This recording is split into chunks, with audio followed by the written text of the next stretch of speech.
Hi dears, welcome back to my channel. அப்போ இன்றைக்கி நம்ம வீட்டில் கேஸ் ஸ்டவ் எரியலிங்களா? அப்போ அதுக்காக வேண்டிட்டு நீங்கள் கேஸ் ஸ்டவ் தூக்கிட்டு சர்வீஸ் பண்ணுறதுக்கு கடைக்கெல்லாம் எடுத்துகிட்டு போகணுன்னு அவசியமே கிடையாதுங்க. இந்த வேஸ்லின் யூஸ் பண்ணி நீங்கள் இந்த மாதிரி ஒன்று பண்ணி பாருங்கள்.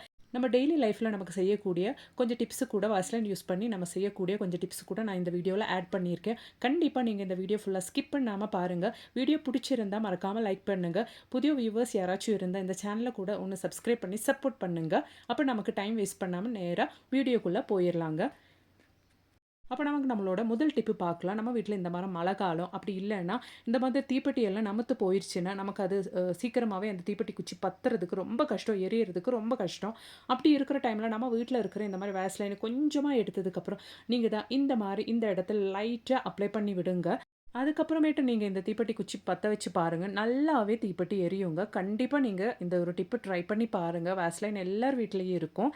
தீப்பெட்டி எல்லாம் இந்த மாதிரி நமத்து போயிடுச்சுன்னா கண்டிப்பாக இந்த ஒரு டிப்பை நீங்கள் ட்ரை பண்ணி பாருங்கள். அப்போ இனி நமக்கு நம்மளோடது 2வது டிப்பை பார்க்கலாம். இப்போ மழை காலன்றதுனால எல்லாரும் சாயந்தர டைமில் இந்த ஒரு இன்ஸ்டன்ட் ஸ்டிக்கு பற்ற வைப்பாங்க.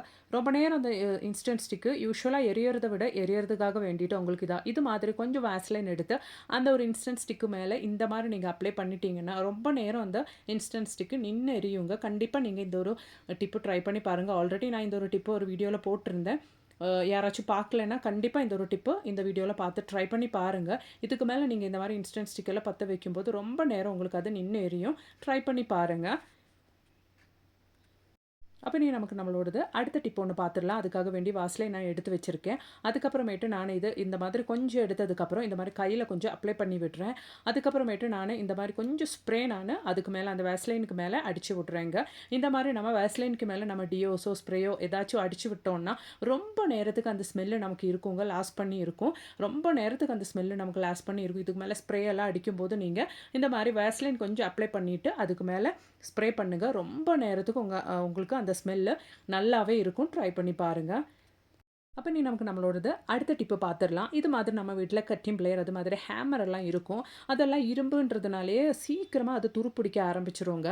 அதுவும் இல்லாமல் நம்ம எப்போவுமே அதெல்லாம் யூஸ் பண்ண மாட்டோம். இந்த மாதிரி கட்டிங் பிளேயர்லாம் நம்ம எப்பயாச்சும் தான் யூஸ் பண்ணுவோம். அப்படி நம்ம எடுத்து யூஸ் பண்ணுற டைமில் ரொம்ப ஹார்டாக இருக்கும் நம்ம அது யூஸ் பண்ணுற டைமில். அப்படி இல்லாமல் இருக்கிறதுக்காக நீங்கள் யூஸ் பண்ணாத டைமில் இந்த மாதிரி கொஞ்சம் வேஸ்லைன் எடுத்து அப்ளை பண்ணி வச்சுட்டிங்கன்னா நீங்கள் எப்போ எடுத்து யூஸ் பண்ணும்போது அது சாஃப்டாக ஸ்மூத்தாக இருக்கும். ஹார்டாக இருக்காது. நீங்கள் இந்த மாதிரி கட்டிங் பிளேயர்லாம் யூஸ் பண்ணுற டைமில் கண்டிப்பாக இந்த ஒரு டிப்பு நீங்கள் ட்ரை பண்ணுங்கள். சரிங்களா? அப்போ இனி நமக்கு நம்மளோடது அடுத்த டிப்பு பார்த்துடலாம். நம்ம குக்கரெல்லாம் விசில் அடிக்கிற டைமில் சம்டைம்ஸ் இந்த பருப்பு அப்படி இல்லைன்னா சாப்பாடெல்லாம் கொதித்து வெளியில் வந்து இந்த மாதிரி நம்ம குக்கர் விசிலெல்லாம் அடைச்சி போகிறதுக்கு சான்சஸ் இருக்குது. அதனாலே ப்ராப்பராக விசிலெல்லாம் வராதுங்க. அப்போ நீங்கள் வாஷ் பண்ணி எடுத்து வச்சதுக்கப்புறம் இந்த மாதிரி விசிலில் அது மாதிரியே இந்த குக்கர் மூடியில் இந்த பகுதியிலெல்லாம் கொஞ்சம் வேஸ்லைன் எல்லாம் அப்ளை பண்ணி வச்சுருங்க. அதுக்கப்புறம் நீங்கள் குக் பண்ணுற டைமில் நல்லா தொடச்சி க்ளீனாக எடுத்ததுக்கப்புறம் நீங்கள் குக் பண்ணுங்கள். கண்டிப்பாக இதுக்கு மேலே அந்த மாதிரி பிரச்சனை எல்லாம் வராதுங்க. ஈஸியாக விசிலெல்லாம் வந்துடும். ப்ராப்பராக நம்ம குக்கர் ஒர்க் ஆகும். ட்ரை பண்ணுங்கள். அப்போ இனி நமக்கு நம்மளோடது அடுத்த டிப் ஒன்று பார்த்துடலாங்க. இது வாஸ்லைன் சம்மந்தப்பட்டதில்ல. இந்த மாதிரி நம்ம வீட்டில் மிக்ஸி ஜாரோட மூடியில் வாசரெல்லாம் சம்டைம்ஸ் லூஸ் ஆகும். அப்படி இல்லைனா உடஞ்சி போயிடும். திடீர்னு இந்த மாதிரிலாம் ஆச்சுன்னா நமக்கு வாசர் போய் வாங்குறத விட நீங்கள் இந்த மாதிரி ரப்பர் பேண்டு வீட்டிலே எல்லார் வீட்லேயும் இந்த மாதிரி ரப்பர் பேண்டு வச்சுருப்போம். இந்த மாதிரி நீங்கள் போட்டு விட்டிங்கன்னா 1 2 ரப்பர் பேண்ட் இந்த மாதிரி போட்டு விட்டிங்கன்னா எமர்ஜென்சிக்கு யூஸ் ஆகுங்க. திடீர்னு வாசரெல்லாம் லூஸ் ஆகி இல்லைனா உடஞ்சி போயிடுச்சுன்னா சடனாக போய் நமக்கு இந்த வாசரெல்லாம் வாங்குறதுக்கு பதிலாக வீட்டில் செய்கிறதுக்காக வேண்டிட்டு ஒரு டெம்ப்ரரி டிப்பு தாங்க இது. கண்டிப்பாக ட்ரை பண்ணுங்கள். எப்போவுமே நீங்கள் இந்த மாதிரி போட்டு யூஸ் பண்ணாதீங்க. வாசரை வாங்கி யூஸ் பண்ணுங்கள். வாசர் திடீர்னு உடஞ்சி போச்சுன்னா மட்டும் இந்த ஒரு டிப்பு ட்ரை பண்ணுங்கள். அப்போ நீ நமக்கு நம்மளோடது அடுத்த டிப் ஒன்று பார்த்துடலாங்க. நம்ம வீட்டில் இந்த மாதிரி பூட்டு தாக்கோல் எல்லாம் இருக்குங்க. இது எப்போவுமே நம்ம யூஸ் பண்ண மாட்டோம். எப்பயாச்சும் தான் யூஸ் பண்ணுவோம். அப்படி நம்ம எப்பயாச்சும் எடுத்து யூஸ் பண்ணுற டைமில் இது துருப்பிடிச்சு இந்த மாதிரி ரொம்ப ஹார்டாக இருக்கும். நம்ம அது அந்த தாக்கோல் போட்டு திருக்கிற டைம்லலாம். அப்போ நம்ம எப்போவுமே அது துருப்பிடிக்காமல் நல்லா சாஃப்டாக இருக்கிறதுக்கு, அதாவது அந்த தாக்கோல் எல்லாம் போட்டு நம்ம திருக்கிற டைமில் கரெக்டாக இருக்கிறதுக்காக, ப்ராப்பராக யூஸ் பண்ணுறதுக்காக இந்த மாதிரி கொஞ்சம் வாஸ்லைன் போட்டு வச்சுருங்க. அப்போ அந்த மாதிரி துருப்பிடிக்காது. அது மட்டும் இல்லாமல் இந்த மாதிரி தாக்கோல்லையும் நீங்கள் கொஞ்சம் வாஸ்லைன் எல்லாம் போட்டு வச்சுருங்க.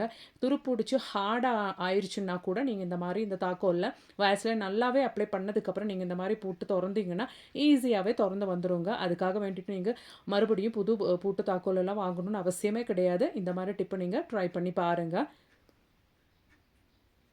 அப்ப நீ நமக்கு நம்மளோடது அடுத்த டிப் ஒண்ணு பார்த்துரலாம். இது மாதிரி சீப்பு எல்லார் வீட்லயும் இருக்கும். அப்படி நம்ம தலை சீவுற டைம்ல இந்த குழந்தைங்களோடது எஸ்பெஷலி கர்லி ஹேர் எல்லாம் இருக்கிறவங்களுக்கு, சிக்கு முடி இருக்கிறவங்களுக்கெல்லாம் ரொம்ப நேரம் நம்ம சீப்பு போட்டு அழுத்தி சீவினோம்னா, அவருக்கு ரொம்ப வலிக்கும். அந்த சிக்கெல்லாம் எடுக்கிறதுக்கு ரொம்ப கஷ்டம் ஆயிரும். அந்த மாரி டைம்ல நீங்க இந்த மாரி சீப்புல கொஞ்சம் வேஸ்லைன் அப்ளை பண்ணதுக்கப்புறம் சீவினீங்கன்னா, அந்த சிக்கே இல்லாம ஈஸியா நீங்க சீவி எடுத்துரலாம். ரொம்ப ஒரு அருமையான டிப்பு. கண்டிப்பா நீங்க இந்த டிப்பு கூட ட்ரை பண்ணி பாருங்க. தலை சீவுற டைம்ல குழந்தைங்களுக்கு சிக்கி ஈஸியா எடுக்கிறதுக்காக, இந்த சீப்ல நீங்க கொஞ்சம் வாஸ்லைன் போட்டு இது மாதிரி அப்ளை பண்ணி சீவிட்டீங்கன்னா, குழந்தைங்களுக்கும் ரொம்ப நல்லாருக்கும். வலிக்காது. ட்ரை பண்ணுங்க.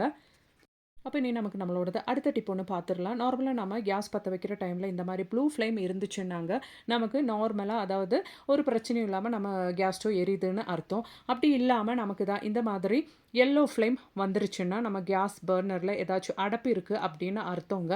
இந்த மாரி நம்ம ஃப்ளேம் கலர் சேஞ்ச் ஆயிட்டு நம்ம கண்டுக்காம விட்டுட்டோம்னா, நமக்கு யூசுவலா கன்சியூம் ஆகுற கேஸ் அளவு விட எக்ஸ்ட்ரா கேஸ் நமக்கு கண்டிப்பா கன்சியூம் ஆகுங்க.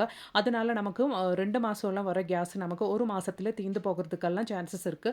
அப்ப நம்ம மெயினா அதுக்காக வேண்டிட்டு செய்யக்கூடிய ஒரு டிப்பு, இது மாதிரி நம்ம அந்த பர்னர் செப்பரேட்டா எந்த ஃப்ளேம் அந்த மாரி கலர் சேஞ்ச் ஆகுதோ, அந்த பர்னர் நம்ம செப்பரேட்டா எடுத்ததுக்கப்புறம், இந்த மாரி வேஸ்லைன் நீங்க கொஞ்சம் எடுத்து நல்லாவே அப்ளை பண்ணி விடுங்க. வேஸ்லைன்ல இருக்கிற அந்த பெட்ரோலியம் ஜெல்லி நம்ம இந்த மாரி அப்ளை பண்ணி எடுக்கும்போதே, நமக்கு ஏதாச்சும் அடப்பு, அப்படி இல்லன்னா சின்ன சின்ன டஸ்ட்டு, அதுவும் இல்லாம பால் கொதிச்சுட்டு, சாப்பாடு கொதிச்சுட்டு, பருப்பெல்லாம் கொதிச்சு கீழ விழுகும்போது, அந்த பர்னர் மேல விழுந்து, சின்ன சின்ன அடப்பெல்லாம் இருந்துச்சுன்னா கூட நமக்கு இது ஈஸியா கிளீன் பண்ணி குடுத்துருங்க. நம்ம இதெல்லாம் தெரியாம எவ்வளோ கேஸ் நமக்கு தெரியாம வேஸ்ட் ஆகுது. கண்டிப்பா இந்த ஒரு டிப்ப நீங்க ட்ரை பண்ணி பாருங்க.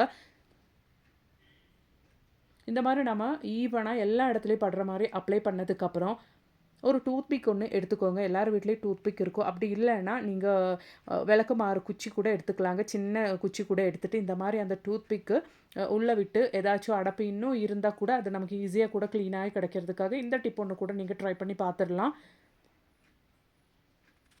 இவ்வளோ தானா அப்படின்னு நீங்க யோசிக்காதீங்க. டெஃபினட்டா இனிமே உங்க ஃப்ளேமோட கலர் சேஞ்ச் ஆகுற டைம்ல இந்த ஒரு டிப்ப நீங்க கண்டிப்பா ட்ரை பண்ணி பாருங்க. வொர்க் அவுட் ஆகும். அதுக்கப்புறமேட்டு நல்ல ஒரு டிஷ்யூ பேப்பர் எடுத்து இது மாரி ஈவனா எல்லா இடத்துலயும் படுற மாரி தொடச்சு எடுங்க. ஒரு 5 நிமிஷத்துக்கு அப்புறமா இல்ல அப்படி இல்லன்னா நல்லா அழுக்கு இருந்த ஒரு 10 நிமிஷத்துக்கு அப்புறமே நீங்க தொடச்சிடுங்க. அந்த டிஷ்யூ பேப்பர் பாருங்க.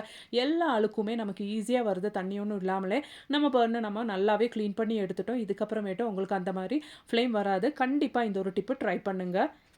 அப்ப நீ அது மாதிரி நமக்கு நம்மளோடது அடுத்த டிப் ஒண்ணு பார்த்துடலாம். நம்ம கேஸ் ஸ்டவ் மேல எவ்வளோ நம்ம கிளீன் பண்ணி வச்சாலும், அது கிளாஸ் ஸ்டோப்பா இருந்தாலும், இல்ல ஸ்டீல் டாப்பா இருந்தாலும், வேற என்ன கேஸ் ஸ்டோப்பா இருந்தாலும், நீங்க எவ்வளோ கிளீன் பண்ணாலும் அதுக்கு மேல ஒரு ஆயில் ஸ்டெயின் எல்லாம் இருக்கும். பிசுபிசுப்பு தன்மை இருக்கும். அது ஒண்ணும் இல்லாம நீட்டா கிளீன் பண்றதுக்கு இது மாதிரி கொஞ்சம் வேஸ்லைன் நீங்க அந்த கேஸ் ஸ்டவ் மேல போட்டதுக்கப்புறம், இது மாதிரி ஒரு நியூஸ் பேப்பரோ, இல்ல வேற ஏதாச்சும் பேப்பர் இருந்தா கூட, நல்லா ஈவனா இது மாதிரி ஒண்ணு தொடச்சு விடுங்க.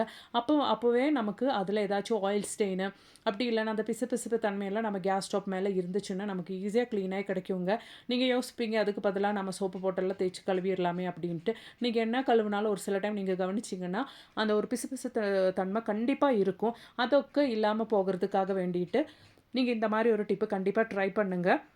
பாருங்க, இப்படி நம்ம ஈவனா எல்லா இடத்துலயும் படுற மாரி தேய்ச்சதுக்கப்புறம், நல்லா ஒரு காட்டன் துணி எடுத்து, நல்லா நமக்கு தொடச்சு எடுத்துறலாம். அந்த நம்ம வாஷ்லைன் நல்லா தொடச்சு எடுத்துறலாம். அதுக்கப்புறமேட்டு நம்ம கேஸ் ஸ்டவ் பாருங்க, நல்லா பளிச்சுன்னு பாலிஷ் பண்ண மாதிரியே இருக்குங்க. ட்ரை பண்ணி பாருங்க. அப்போ இன்னைக்கு வாஸ்லின் யூஸ் பண்ணி கொண்டு வந்திருந்த எல்லா டிப்ஸும் உங்களுக்கு மிகவும் பயனுள்ளதாக இருந்திருக்கும்னு நெனைக்கிறேன். வீடியோ பிடிச்சிருந்தா மறக்காம கொஞ்சம் லைக் பண்ணி சப்போர்ட் பண்ணுங்க. தேங்க்ஸ் ஃபார் வாட்சிங்.